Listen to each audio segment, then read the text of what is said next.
Okay, I am going to do a video today about,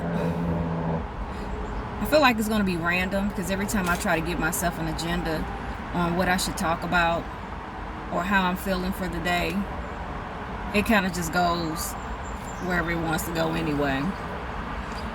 I want to speak on how to love your spouse in different seasons. And I don't mean different seasons like every few months, but the seasons of the years of a longevity marriage. I got married at 22. My husband and I have been married for 22 years this year. But we have been dating since high school. We've been together since 1995. So that's a long time. It's a very long time. We've been together almost 30 years. And we're so young. I'm 44 and he's 45. What I've learned at 44 years old, that marriage looks much different from when we first got married up until now. When we first got married, we didn't really have any examples of what marriage looked like except for our grandparents, which is in a much different generation. My grandparents, I believe, was married over 50 years before my grandfather passed, and my husband's grandparents was married almost 60 years, I want to say, before they both passed. So with that being said, things were different, times were different, temperaments were different. So for me, I never see myself being married. I never seen myself wanting to be a wife until I got closer to God. When I had made a decision at 21, I believe, that I wanted to live for God. I wanted to, be saved, because I gave my life to Christ at 17. That's a whole nother story, because the way that came about, I didn't truly know what it meant. It was just I was going through so much, but I will explain it another time. So when I gave my life to Christ, I felt this energy. I felt this reviving feeling I've never felt before. I felt like this burst of love, I was just overwhelmed with these great positive feelings, to where I didn't know, man, you can actually receive things like this. Now I never knew happiness at that time. So joy, I'm gonna say joy. I never knew joy the way that I've never known. I've always felt like people had to make you happy. It was other people responsibility to make you feel a certain way. So for me, it was like I can feel and have this feeling from God, who I have never seen. I had at the time never audibly heard, that I could just have this feeling. And it was a feeling I couldn't explain. So when I came home, and we weren't married at the time, we weren't even engaged. We were living together, and I came home, I was like, man, I went to church, and church it did something to me. So it became like this feeling I couldn't give up. It was almost like an addiction. It's like, okay, I can't wait to go back to church next Sunday. I can't wait to go back. And as I kept going and going, I eventually joined. And in joining church, I realized there were some things in my life I needed to change, because my fear has always been, since I even heard or read the Bible, is, you can't be living in sin and expect to go to heaven. So my biggest thing is, what am I doing that I'm not supposed to be doing? And it was fornication. It was shacking up, as they would call it in the church. And don't get me wrong, I don't know how things would have turned out if he and I had got married without even living together. That would probably be a whole nother story. But it gave me a little bit of insight on how to deal with an individual. I couldn't imagine, and this is just for me, I couldn't imagine being married to someone I never lived with, and then having that disappointment when you live, you're married and you're just like, okay, I don't like the way his attitude is when he wake up, or just the little things that just get on your nerve. So I was kind of glad I got all of that out the way before we actually got married. But going back towards just thinking about, okay, how can I be better? I want better. If I'm new in Christ, I need to be better. And that was one of the things, it burdened me, that every time I would go to church and I would have this experience that I couldn't explain, but I would come home and I would feel guilty. Like, I'm sitting here and I'm praising God and I'm loving God, and I feel that I want to do so much, but I'm still living in sin, to where it just drove me crazy, to where I desired to be married because of that. And what's funny is, I said I've never in my life saw myself being a wife. I never saw myself wanting to get married. So when I didn't present this to my husband the way I'm saying it now, because I don't think he would have understood. But my thing was, we were together since high school. At the time, I think we were together about 4 or 5 years. And I was like, hey, I don't want to be one of those women that, been with somebody forever and never gets married. Like, in the situation, my mother, she for a long time was with my dad before he even married her. And they used to joke around and say she was the common law wife. I didn't want that for myself. So I pretty much brought to him like, hey, what are we doing? Are we going to have kids in the future? Like, what is it that we're doing? And I let him know. I said, okay, I'm in a point in my life that I want something different than what my life was. So if we're going to have children, I'd rather be a wife before I become a mother. And, he heard me, and, and we didn't know any other people that lived their life that way.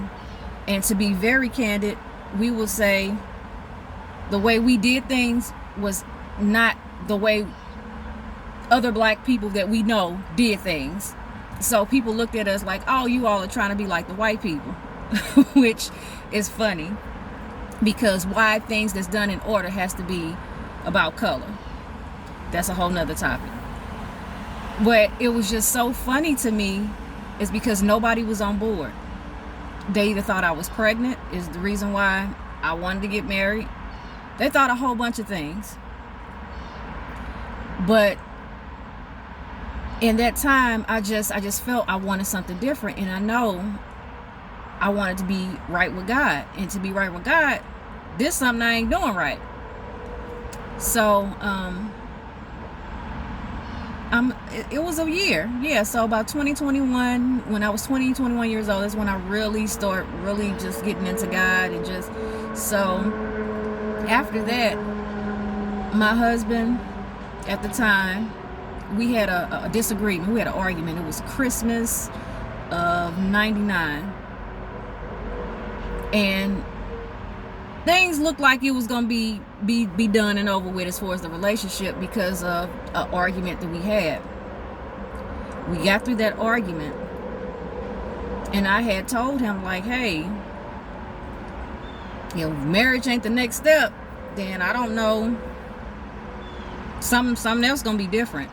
Something's gonna be different, because I don't want to wait around forever. So Valentine's Day of 2000 is when my husband proposed. when he proposed. It was on Valentine's Day, and it was unexpected because normally he's tried to surprise me, and I don't figure things out. But I mean, no, normally when he surprises me, I figure it out. This particular time, I didn't figure it out. I had no clue. So he proposed to me. You know, it was the most amazing thing ever. After the proposal, I was pretty much content. Like, okay, we'll eventually get married, you know, maybe a year, 2 years. Until just talking to his mom and her friend, May of 2000, they were like, so you guys are engaged, so when y'all getting married? And my husband was like, oh, we'll probably do Valentine's Day next year. His mom friend says, well, how long you all been together? She was just like, why don't you get married this year? And I'm thinking like, okay. And she was just like, yeah, I'll help you with everything. She's like, shoot. And I was like, oh, and our anniversary is August 19th. And I looked it up on the calendar, and I'm like, and it's on a Saturday. So May of 2000, we decided to get married August 19th, 2000. We had 3 months to plan a wedding. It was the most stressful, crazy time, and I don't even have enough time on my video to even explain. That's a whole nother story. I know I keep saying it's a whole nother story because it's too long. I'll just say this: I don't recommend anybody to do a full-on wedding in 3 months. If you're going to get married within 3 months, do a destination wedding. Do something very small. But don't attempt to have this big wedding in 3 months. At the time I was weighing, my weight was like maybe 110 pounds, 115. I think in the beginning when we started to plan a wedding, I want to say I probably got to like 90 something pounds. Almost, just the stress of it all. It was just too much. But so we got married,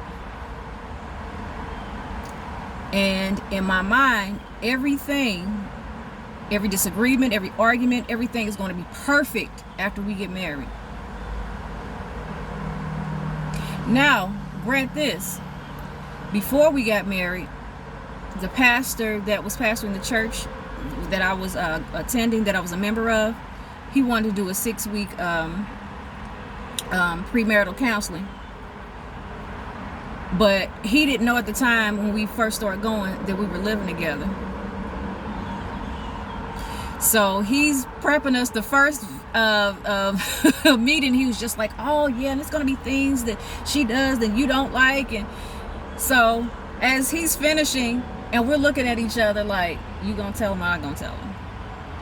Looked at him, was like, we've been living together for like 4 years. We've been dating since high school. So we're gonna have to speed this up a little bit.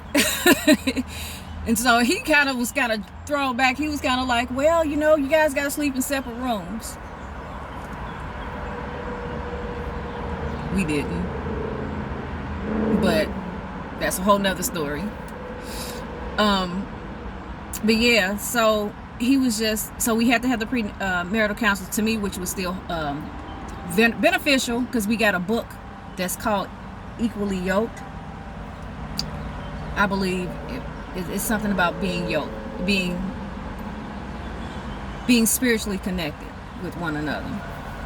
So after that, the premarital counseling, I'm thinking, okay, we got all the tools we need.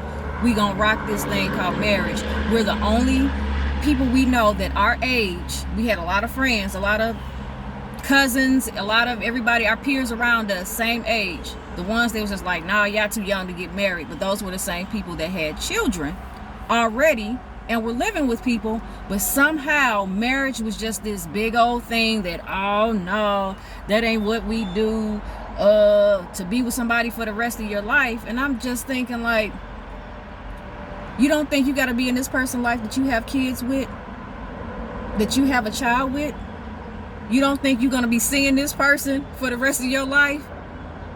That's a commitment. Having children is a commitment. And so is marriage. So I felt like, well, we don't have anything that connect us together except for marriage. So if we decide we do get married and don't want to be together and don't have any children, we could just end this and go our own separate ways and never have to see each other again. But that was the kind of things that was around us. That was the conversation that everybody was having. When I say everybody, I say my family, his family, I'm sure. No one verbally said anything to me, but I'm sure he was hearing the same things. But I know, like, his male cousin was like, oh, you get married? Man, be with one woman for the rest of your life, and you da-da-da-da. Me, I didn't care, because I knew at that moment I didn't want to. I'm not that type of person. I don't want to be with different people. I want to be with one person, and that one person was the person I was with, which was my husband, who I have loved since high school. So that was easy for me, but the transition was hard for him. So instantly in my mind, when we got married, that I'm gonna be the super wife and he gonna be this super husband. And things changed because the expectation I had in my mind, was not what was happening in reality. I was having issues with just trying to be a wife, learning how to be a wife. And the way I went about it, I wanted to be perfect. Okay, let me cook. Let me clean. Let me do all of this. And I felt like at the time, everything that I was trying to do wasn't connecting it with my husband, because he's a cooker. He cooks better than I do. So he would critique, like, this cool, but you should, like he still does now. All these years later, he still has input on, and I appreciate that feedback, because he got to eat it. So I'd rather you tell me, no, this is nasty, you put too much salt in it, or whatever. I appreciate that. But for me, I had to learn to kind of like humble down, because I'm like, how he gonna tell me what to do? We the same age. How he gonna tell me what to do? He ain't been married before. You know what I'm saying? So I had this attitude as to where he not gonna tell me nothing on how to be nothing. He not gonna tell me how to be a wife. And on top of just me trying to heal from childhood wounds too. So when you get two people that's been suffering from wounds, childhood wounds, and they come together, that's a whole lot of stuff to sort out. So the relationship I had with my father and the things that he has done spilled over to my marriage. It spilled over big time, because now I can't deal with conflict. I can't deal with arguments, because my mom and dad, they argued a lot, and my father was abusive. So we know anytime his voice go up or he look a certain way, it's about to go down. And I have always told myself I would never be in a relationship where a man put his hands on me. I'll kill him.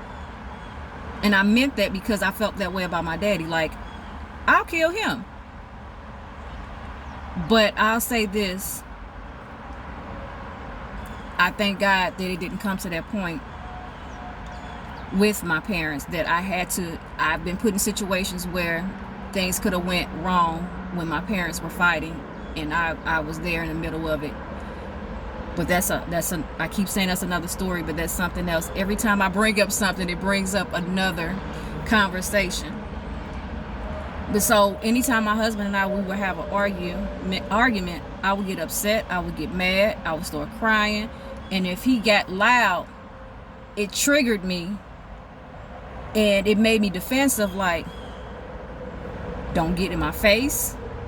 It's just a lot of things just made me. And he was just like, he used to be like, wow, why are you acting like this? I'm not gonna do nothing to you. And I would just have this guard up, like, dude, don't get close, don't touch me, don't even get close to me. And he'd be like, I'm not doing anything. And that went on for a while. So the arguments, then it was the arguments, and then it was since I was so defensive, he was just like, well, we just need to get a divorce. So that was always the end of the argument. Well, we ain't got to be married. We can get a divorce. And that would just tear my little heart up. Knowing darn well we didn't want no divorce. It's just we didn't know how to handle our arguments, our differences, and our disagreements. So that's a whole lot to deal with when you are 22 years old and trying to figure out life. When you're a 22-year-old kid just trying to figure out life, and the responsibility of caring for a person unconditionally. So if I could tell my 22-year-old self back then, is not everybody nobody around you is trying to hurt you. They're just trying to help you. They're just trying to show you to do things better. Your way is not the right way always. But listen, I would have listened more. But I had got so far in my life that I thought I was grown at 18 and could nobody tell me anything, because I thought I knew everything, because I thought I knew more than my parents, because I made better decisions than my parents. I had this, I'm gonna say this now that I think about it, I had a arrogance about me that, yeah, I'm not gonna be like them. I got more sense than them. I did more blah blah blah than them. And I had to get humble in that situation. I actually thought I was better than my mother. I thought I was a better woman at 18 than I was of my mother at the age of 38. My mom was 38. So I thought I knew more than her. So I wasn't going to be her. So anytime I was corrected or even given some advice, I didn't really take it, because it's just like, I got this, and I didn't. So I would say to my 22-year-old self just getting married, listen to people that has been through it. Have wisdom. Listen to the wisdom. Listen to the wisdom that people are trying to give you. Anybody can help you. Anybody. And don't turn your nose up at no advice. Sometimes you do have to search through what people tell you, because they'll tell you all types of stuff, but you have to be able to eat the meat and spit out the bones. You have to take what is useful and beneficial, part of whatever it is they're trying to tell you, and then be able to determine what is not useful and let that go.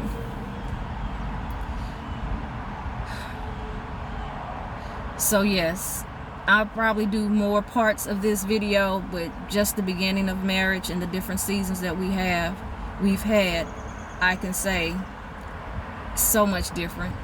It was a lot of immaturity going on. It was a lot of insecurity on my part. It was a lot of misconception on my part. It was a lot. And then for him, I can't speak on how it is to be a man or a male at that age, to be a husband. But I say for me, my expectations was very high, and it was short-lived, because for some reason I thought when I said I do, everything that I wanted, all my dreams was going to come true, like I was Cinderella. And that wasn't the case. But I am grateful for those trials, those errors that I had to learn from, because I am, and I was, and I am able to, give some sound advice to, young couples, or just, newlyweds. My younger sister has been married for 10 years, and at her wedding, she had expressed, after I had stood up and, said my little speech about how proud I was of them, and that I could retire, and meaning I could retire as her counselor. as their marriage counselor. And it was a joke to me, but in actuality, she has said that I have been very instrumental of them having a long marriage. Yeah, I've been very instrumental in that, and that was huge for me to hear, because here I am thinking in my own mind and in my own thoughts, as I know I'm a good wife, but I know it's plenty of things that I can definitely improve on as a wife. And for her to say that, that was something special to hear. So I'm just grateful to be able just to share just a little bit. I have quite a few funny stories. I'll probably share, as God allow me to release, because once again, I'm very new to doing videos. Normally I do videos for myself as video therapy, as to talk it out, because what I've learned, and this is what I'll say, what I've learned as being a wife and being in a longevity marriage, you can't tell everybody your business. You can't have certain conversations with people. And with that, I learned very early, keep your marriage in your marriage. It's not everybody's business. Don't go out and complain about what he ain't doing or what he did, and that's between you and God and your husband.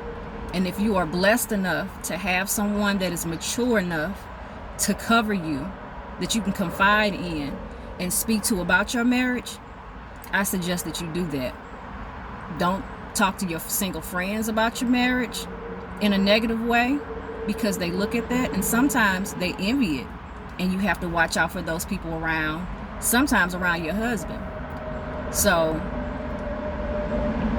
without saying too much and going into another conversation, I'll just say that I'm still new to these videos, and I just feel like these are some of the conversations I wish somebody would have had with me. And I'm pretty sure I could have had a lot more had I been open to it very early on, but I'm just here to just share my experience.